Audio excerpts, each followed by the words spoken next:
করে জ্ঞান দিয়েছেন। সেই ব্যক্তি রাসূল আলাইহিস সালাম তিনি এমনভাবে এমন কিছু দেখছেন রাসূল আলাইহিস সালাম যেটা মুসা আলাইহিস সালাম বুঝতে পারছেন না। মুসা আলাইহিস সালাম নবী হওয়ার পরে বুঝতে পারছিলেন না কেন নৌকা ফুটো করা হচ্ছে, কেনই বা বাচ্চাটাকে হত্যা করা হলো, আর কেনই বা দেয়ালকে নির্মাণ করা হলো। রাসূল আলাইহিস সালামকে আল্লাহ রাব্বুল আলামিন এমন আধ্যাত্মিক জ্ঞান দিয়েছিলেন, আল্লাহ মারিফত দিয়েছেন, তিনি এমন কিছু দেখতে পাচ্ছেন দূর পর্যন্ত যেটা মুসা আলাইহিস সালাম বুঝতে পারছেন না। হাদিসের মধ্যে দেখা এসেছে সেদিন যদি মুসা আলাইহিস সালাম এত কষ্ট না করতেন তাহলে হয়তো আরো অনেক জ্ঞান জানা যেত আলাইহিস সালাম।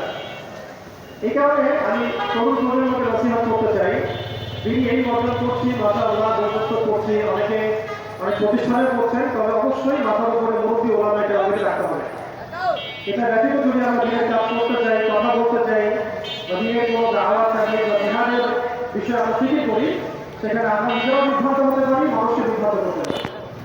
তাই এটা হচ্ছে আমার দ্বিতীয় নসিহত অনেক তরুণ ভাইদের প্রতি। আল্লাহ পাক আমাদের সবাইকে বড় ওলামাকে আমাদের সাথে নসিব করেন। আরেকটা বিষয় এখানে আমি নিজে থেকে অ্যাড করতে চাই, সেটা হলো যে আমরা এখন অনেকেই অনলাইন কেন্দ্রিক চিন্তা ভাবনা করি, অনলাইনে কে কত ভাইরাল, কার কত ভিউজ বেশি হয়, কার ফ্যান ফলোয়ার কত বেশি, এগুলো আমাদের কাছে এখন হকের মানদণ্ড হয়ে গেছে, অনেকের কাছে, সবার কাছে নয়। এটা একটা মুসিবত, এটা মাসালা। মনে রাখবেন বরেণ্য ওলামায়ে কেরাম আল্লাহ বলিগণ নিজেদেরকে এত জাহির করেন না, তারা নিজেদেরকে লুকিয়ে রাখতে চান, তারা ইজহার করা পছন্দ করেন না, তারা হক এবং বাতিলের মধ্যে মিশ্রণ ঘটান না, তারা হক এবং বাতিলকে স্পষ্ট করে দেন।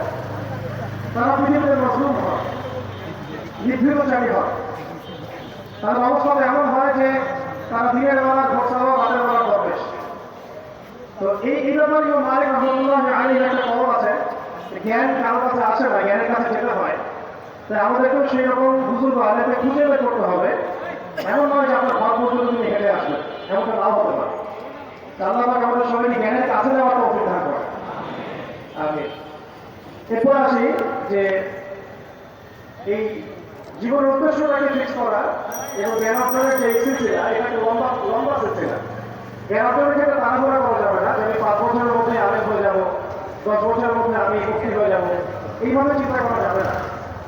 আমাদেরকে সারা জীবন তাহলে রেডি হয়ে থাকতে হবে এবং জ্ঞান অর্জনের এই যে ক্রমবর্ধমান একটা সিলসিলা, এখানে সকলের পরিচালিত হবে।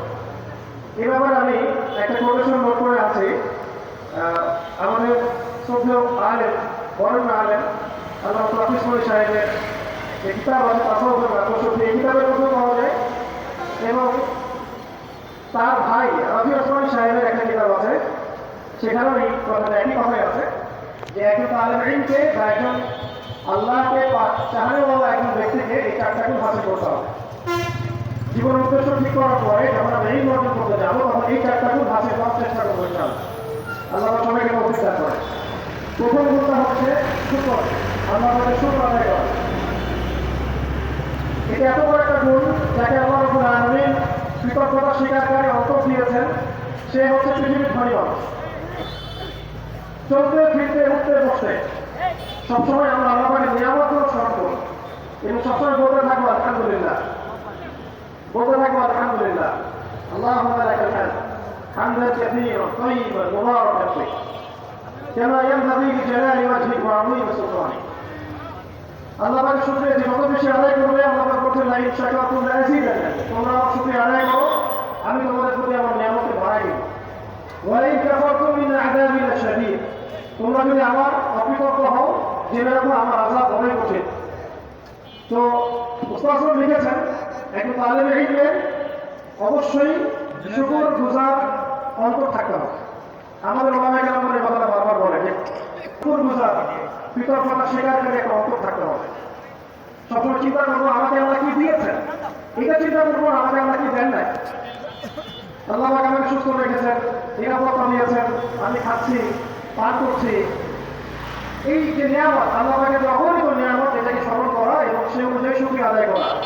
আল্লাহ পাক সবাইকে শুকরিয়া আদায় করার তৌফিক দান করেন।